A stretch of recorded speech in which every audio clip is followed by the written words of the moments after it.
Most collections in museums and galleries are often curatorially driven.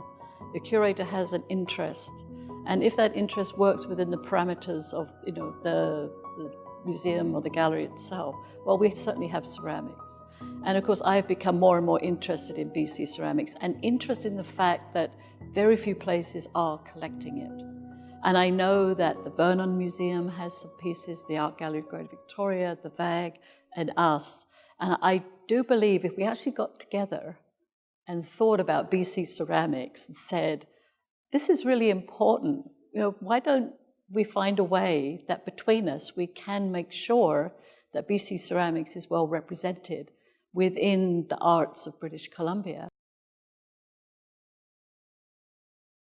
My name is Carol Mayer, and I'm the head of the curatorial department here at the Museum of Anthropology at the University of British Columbia. I came to this museum thinking I was going to be working in the Pacific, but I found out when I got here they had actually almost headhunted me from the Vancouver Museum, because there I was in charge of decorative arts, which included ceramics. And the idea here was that they were going to bring in the Koerner collection of European ceramics from the 16th to the 18th century. I had absolutely zero interest in that period or European ceramics.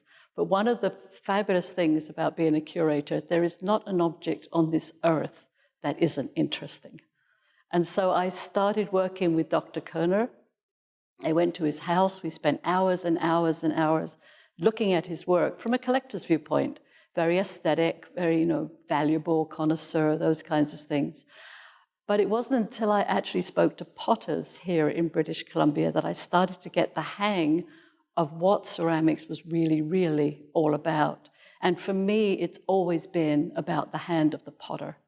And I brought potters here to the museum, and they picked up Koerner's pieces, and they would say things like, this guy had big hands, or, wow, that was a difficult one to do. And I needed to understand why that was so, because I do believe that if you don't understand the making, somehow you're robbed of really understanding much more.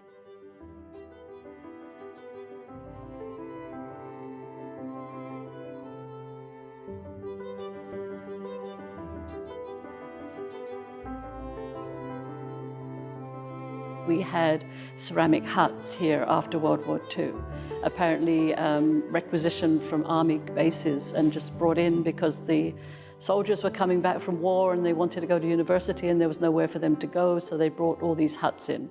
And one of them became the ceramics hut.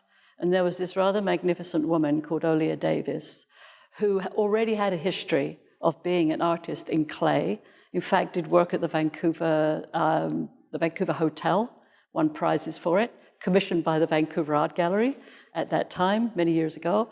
And she decided to start teaching ceramics here. She wanted really to bring ceramics to the forefront in British Columbia. And she brought in artists from all over the world to teach here.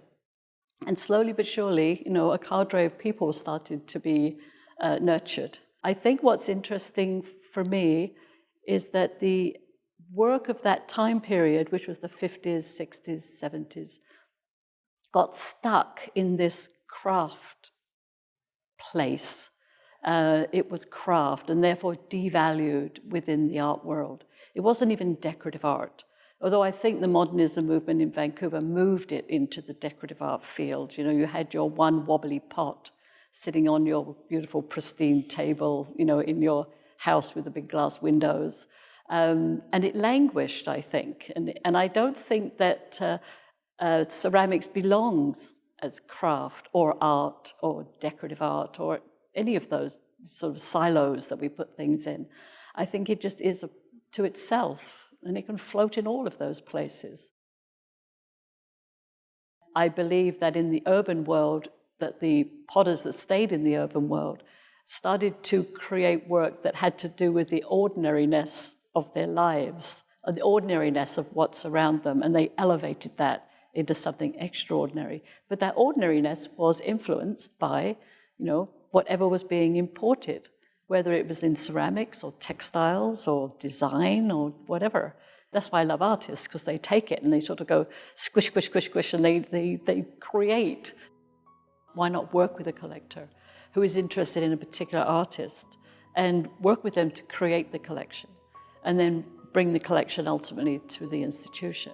And of course that, that relationship with collectors and dealers has always been a bit fraught over the years, and we're all meant to be arm's length, and I don't know, I think that's worth discussing. I know there are collections out there and collectors who are thinking, what's going to happen to my collection? Where's it going to go? And none of us institutions, have really stepped forward. And it'd be brilliant. And quite frankly, it doesn't bother me which one does it or how many do it, as long as some do it. And because in the end, as long as it's accessible, that's what matters. That's what really, really matters to me.